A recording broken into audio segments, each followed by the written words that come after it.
Please turn in it to Luke chapter 7. This is where we'll be spending our time. Luke chapter 7. The Bible, you may or may not be aware, the New Testament I should say, come on in, is written in what is known as Koine Greek. Now the word Koine is a Greek word, and it literally just means common. It would be the same thing as if we found a book that was written in what we'd call street corner Manor talk. That's what it would be. That's what the Bible would be. And it was written, you see the genius of God. When the Hebrews started out in the time of Moses, they spoke Hebrew. And Moses' writings are in Hebrew. As time went on through the time of the judges and into the time of the kings, the language shifted to Jewish Aramaic. Well, guess what? That was the common language, and guess what the Bible's written in at that time in history? Jewish Aramaic. Well, when you come to the Roman Empire, you're coming to a time in which the lingua franca, that is the language of common business commerce, is Greek. All over the Roman Empire you had Latin spoken because the native Italians, the Romans, spoke Latin. And that would be the language of statespersonship. If you were a congressperson in the Roman Empire, you spoke Latin. Documents were written in Latin. If you were living in Palestine, as the disciples did, they probably all spoke Jewish Aramaic. But everybody spoke Greek because you couldn't do business without it. It's kind of like the way it is now. All over the world, people speak enough English to do business because they have to. If you're going to do international business, you've got to be able to speak some English or you can't do the business. That's one of the reasons why translation is a paid position these days. So there are words in Greek that express things that really aren't captured by our English Bible. There's one that's used in here today. It's a very difficult word to pronounce in Greek. Splagkitsomai. Splagkitsomai. There are a lot of consonants shoved together, so it's very hard. It's the word that's translated compassion, but it's a specific kind. There are other words for compassion than splagkitsomai. It has to do with what we would call a gut feeling. Something that you and I would feel very deeply inside ourselves as a reaction to something that we saw. This is the word that's translated here. So let's take a look at the text. In chapter 7, I'll begin reading in verse 11. Soon afterward, Jesus went to a town called Nain, and his disciples were with him. There was a large crowd. As he approached the town gate, a dead person was being carried out, and she was the only son of the mother. She was a widow. As the large crowd from town was also with her, and when the Lord saw her, his heart went out to her with compassion. There's that word. And he said to her, "Don't cry." Then he went up and touched the coffin in which the man lay, and those carrying the coffin stood still. And Jesus said to the man, "Young man, I tell you to get up."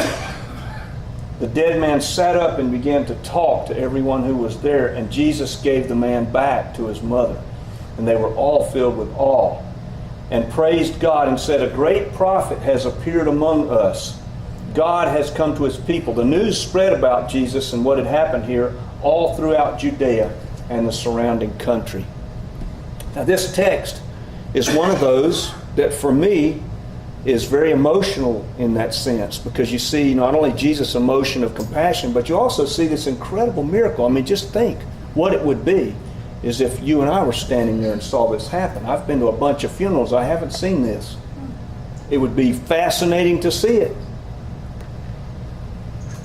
But Dr. Luke, when he describes this, he uses medical language to describe it. He doesn't just use common language, he uses medically precise terms about this. Now, Nain is a 2 days journey from Capernaum. That says something here. They've walked for 2 days. Jesus and the large crowd that are with him have walked for 2 full days to get where they are at this spot at which they come to the city gate and they see this large crowd of people in a funeral procession coming out. This town is between the Old Testament towns. If you ever get a biblical map, if you like that sort of thing, you'll find this town located between the Old Testament towns of Shunem and Endor. That's where they are. 2 miles out of town, toward Endor from Nain, is a cemetery. All the cemeteries in the ancient times were away from the cities. I don't know exactly why. There may have been something there that, for some reason, that's a part of history. I don't know why they did that, but they were. And this funeral that Jesus encounters would be very different from the funerals we encounter today. First of all, they'd all be walking. That's one thing that's very different. Secondly, the text says a coffin. That's a modern term. This is not at all a coffin. They didn't put people in the boxes right away. They just put them in the ground. What they were carrying him on would be a wicker kind of litter. He would be all wrapped up, the dead man would be all wrapped up in cloth and spices, and a bunch of pallbearers would have him on their shoulder in a litter that they would carry in the middle of the procession. At the front of the procession, the family, typically a family would hire professional mourners. We don't do that today. We get somebody and we say, could you sing this song? The family member really liked this song or whatever.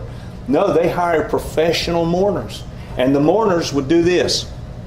Some of them played instruments, some of them sang, and some of them were paid to wail. That's what they're not wail like go out and hunt for Moby Dick. I mean wail, scream and cry. That's what they were paid to do.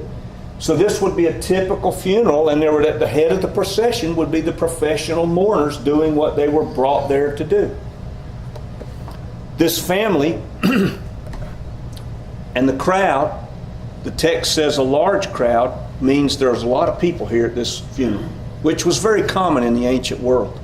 Okay, Jesus comes, and the text says there's a large crowd with him. So now we've got not a large crowd, but a very large crowd. That means something. That means something very significant. What does it mean?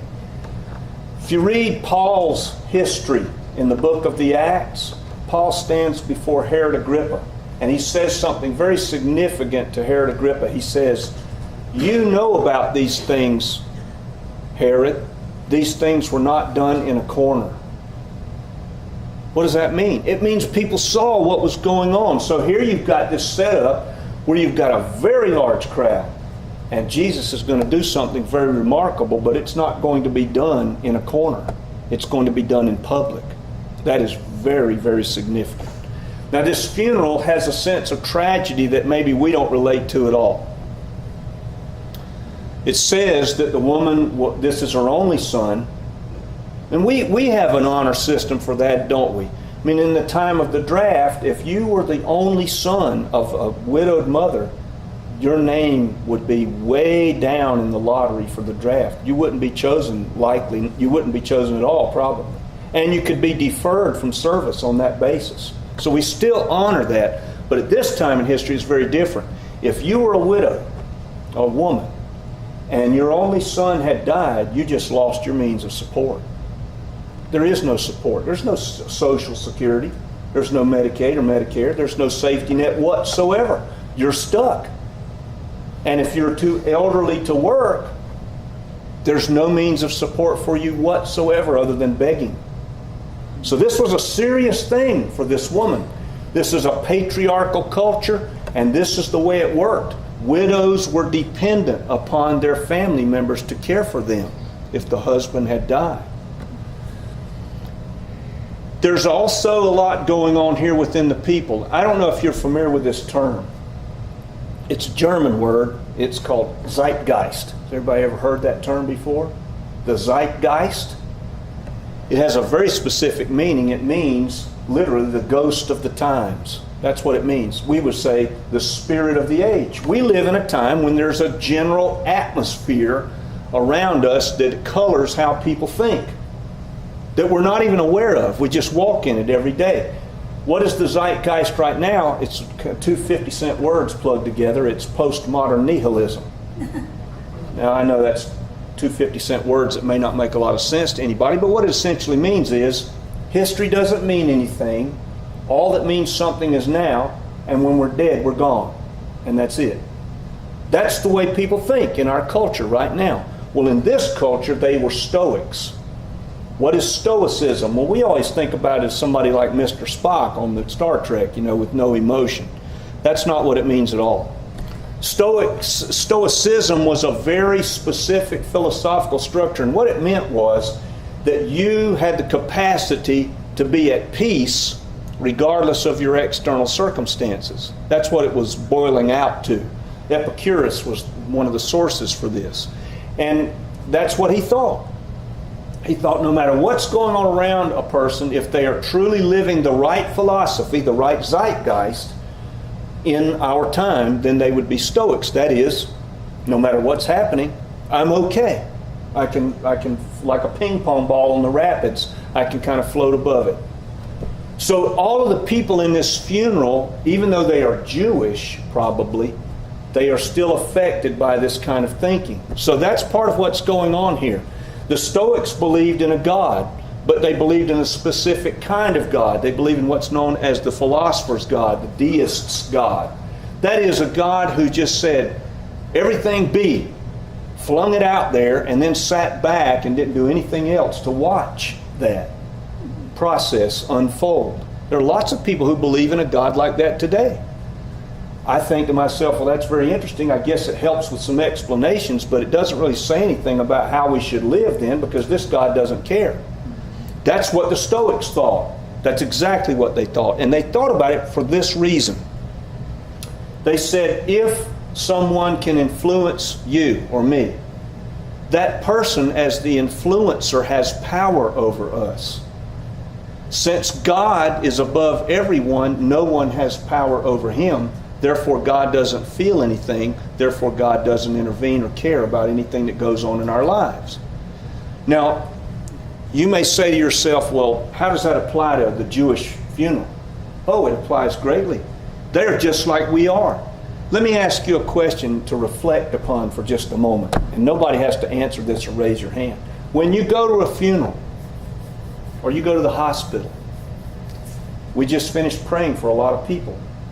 Do you go to the funeral expecting that the person in the coffin is going to rise up and greet everybody?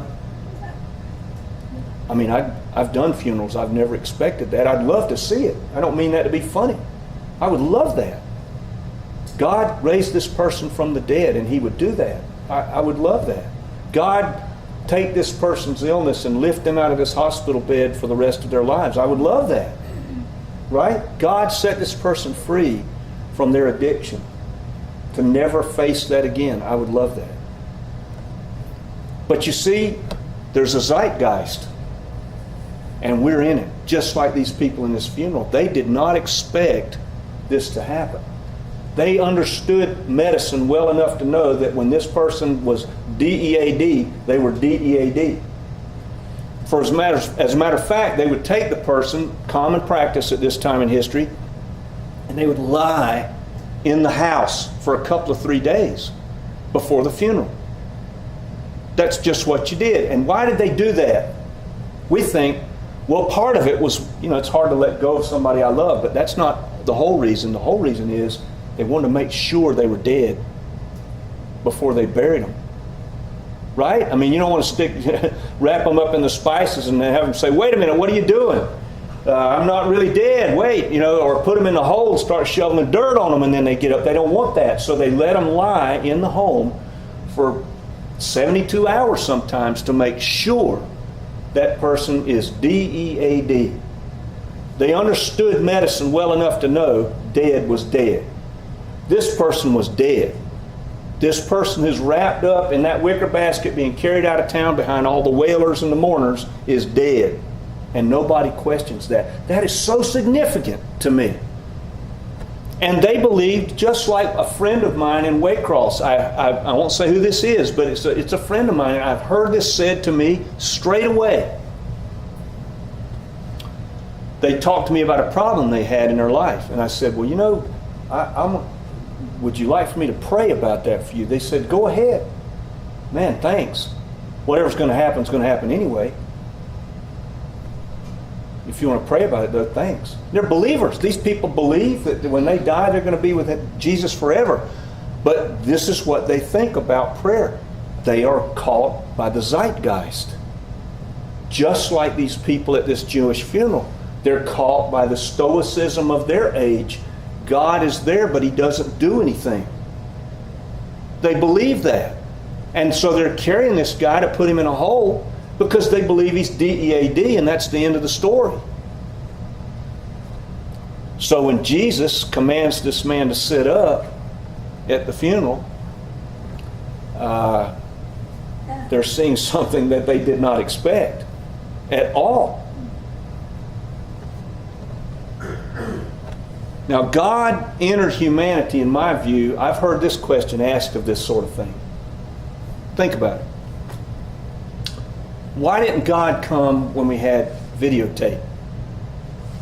Why didn't Jesus come when there was videotape? Just imagine. CNN with all the cameras, coverage. Some famous person has died and there's a funeral and Jesus walks. Look, it's Jesus, the guy with the microphone or the woman with the microphone, the reporter Ed or the reporter. Look, I believe that's Jesus of Nazareth coming. Look, he's walking toward the coffin. What's he going to do? And the cameras are rolling. And oh my gosh, the guy sat up. He's alive.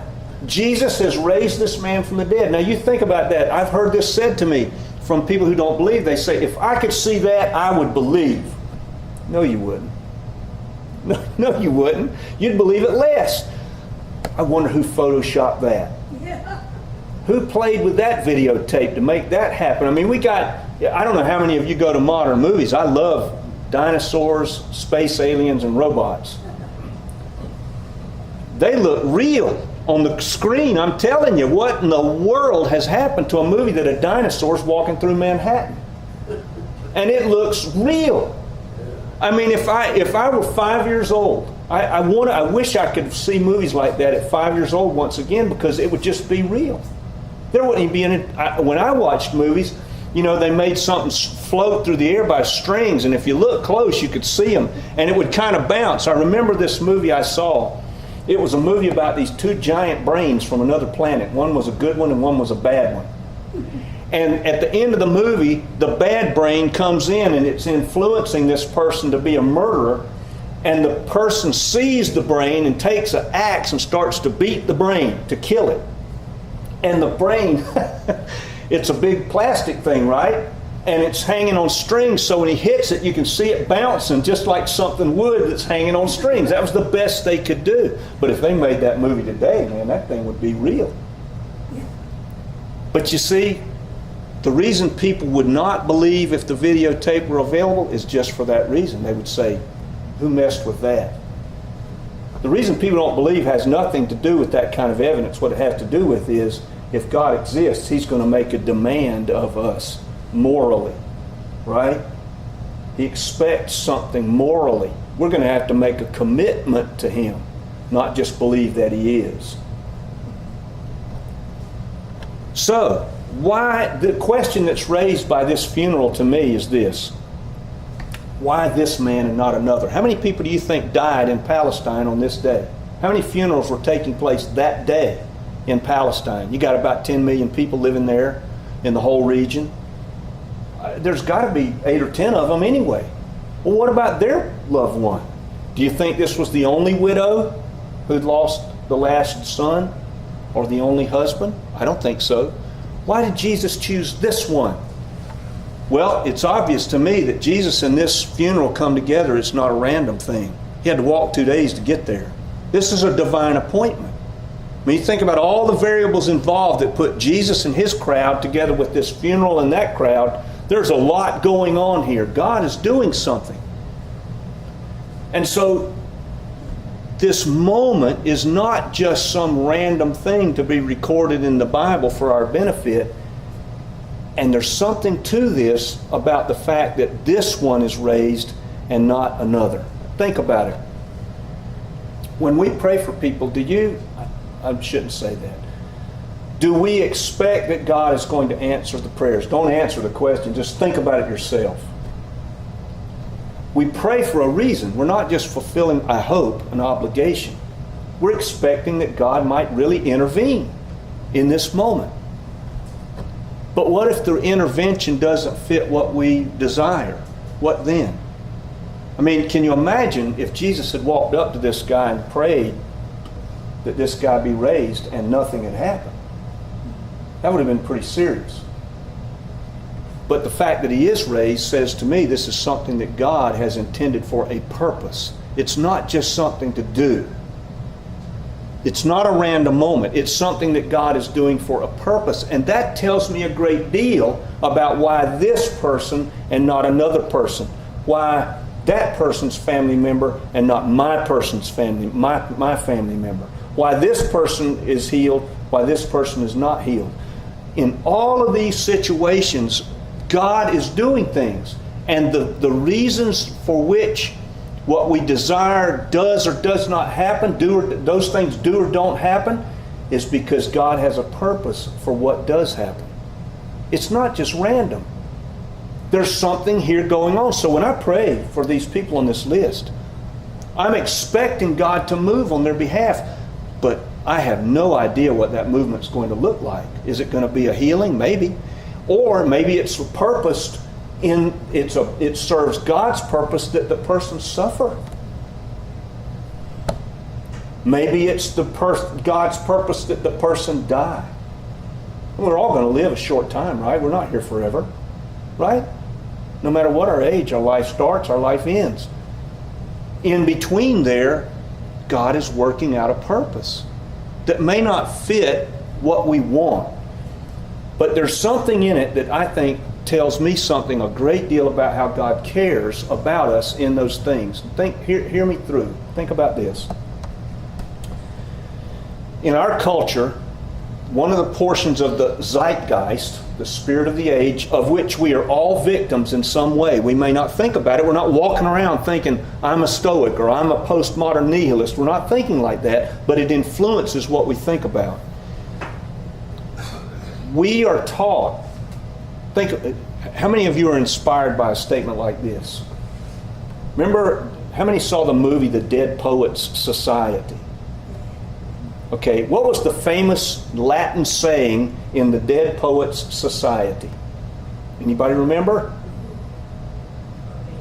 Carpe diem. You know what that means? Seize the day. Make it count.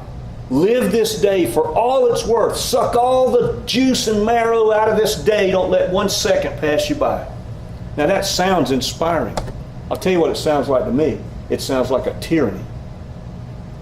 That I've got to spend my energy making sure that not one moment escapes from me, and whatever that me involvement is supposed to be in this day, if 1 second escapes me without value, I've lost something. That sounds like a prison to me. But you see, God sets us free from that. If somebody stops me, I had a friend who was a missionary in Malawi. They sent him from the mission office to the bank. Malawi is a tiny, poor country in Africa, in inner Africa. Landlocked, few resources, very poor. They sent him to the bank to make a deposit. The bank was a 15-minute walk. He came back 5 hours later. And nobody was surprised. He was surprised, but nobody else was. Why?